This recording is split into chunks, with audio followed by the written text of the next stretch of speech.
Hello everyone, welcome to Seco IS.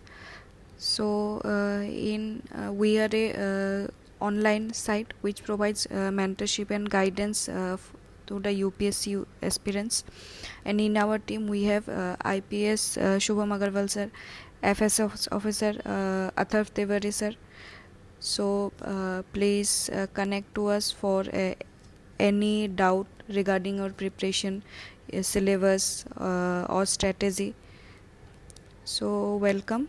So today's question was, what do you understand by the term heat waves? Keeping in mind the occurrence of frequent heat waves, discuss the relationship between heat waves and climate change. This topic heat waves can be asked both in your GS1, okay, GS1 geography part, or in GS3 environment climate change part. What is heat waves? According to Indian Meteorological Department, heat wave is a condition of air temperature which becomes fatal to human body when exposed. Okay. Heat wave is considered if maximum temperature of a station reaches at least 40 degrees centigrade or more for plains, at least 30 degrees centigrade or more for hilly reasons. So plains के लिए 40 degree at least minimum temperature, और उससे ज़्यादा जो होगा ये maximum temperature जो हम एक्सपीरियंस करते हैं, या हिली रीजन्स के लिए 30 डिग्री सेंटीग्रेड और मोर. क्या हो रहा है, क्लाइमेट चेंज की वजह से हीट वेव्स की इंटेंसिटी और फ्रीक्वेंसी बढ़ रही है. अभी रिसेंटली मुंबई में ये एक गवर्नमेंट अवार्ड फंक्शन में हीट स्ट्रोक की वजह से कैजुअलिटीज़ विटनेस किया गया है. सो हीट वेव्स क्या है, rise of temperature, prolonged periods of excessively hot weather. So these have many impacts. What is the relationship? Due to global warming, increased carbon dioxide emission, atmosphere is increasing Earth's average surface temperature. So this is the background for heat waves. And global warming की वजह से जो jet stream की position और strength में changes आ रही है, वो भी heat waves को impact करती है. और कोस्टल एरियाज में क्या होता है, maximum temperature departure is 4.5 degree centigrade और more from normal. So actual temperature describe a heat wave में be described, actual maximum temperature is 37 degree और मोर. सो इसकी वजह से क्या क्या होता है, high temperature and high humidity होती है, जिसको रेफर किया जाता है wet bulb temperature.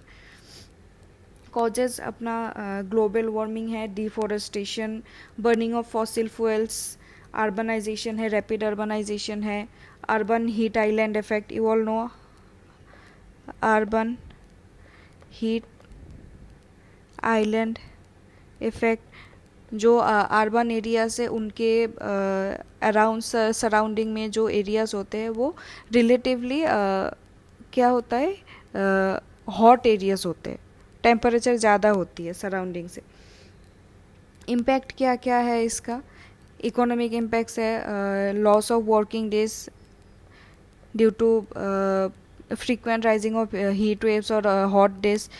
Pour and marginal farmers को यह निगेटिवली इम्पैक्ट करता है. Productivity of daily wage workers is impacted negatively. Then agricultural sector में क्रॉप यील्ड सफ़र करते हैं. लाइफ स्टॉक को वल्नरेबिलिटी है हीट वेव से. हेल्थ में क्या होता है, dehydration, heat cramps, heat exhaustion, heat stroke et cetera. Increase in stress, anxiety, energy consumption बढ़ जाती है. वाटर स्कैरसिटी एक इशू है हीट वेव्स की वजह से, वो और इंटेंस होता जाता है. इरिगेशन प्रैक्टिसेस में इशू आती है. This also impacts water dependent industries. Government का अभी क्या क्या प्लान है हीट वेव्स को लेके. ये heat wave action plan government ने लिया है. जो पॉलिसी है वो हीट वेव जोन्स के लिए policy making adaptation strategies define करते हैं. एंड फॉर एग्जांपल इंटरनेशनल एक फ्रेमवर्क है, Sendai framework for disaster risk reduction. For example national monsoon mission, जिसकी वजह से क्या करते हैं, early and improved forecast of heat wave warning. जो आईएमडी क्या करते हैं, अर्ली फॉरकास्ट, और एक सीज़न पहले भी ये कर सकते हैं, फोरकास्ट कर सकते हैं कि नेक्स्ट ईयर में, नेक्स्ट सीजन में कौन से टाइम पीरियड में हीट वेव्स की इंटेंसिटी या फ्रीक्वेंसी ज़्यादा होगी। सो अभी हमारे पास क्या रास्ता है, जो हेल्थ वर्कर्स है उनको उनकी कैपेसिटी बिल्डिंग, उनको ट्रेन करना और पब्लिक अवेयरनेस बढ़ाना हीट वेव्स के रिगार्डिंग, हेल्थ इम्पैक्ट्स के regarding, so that they can take steps to counter that.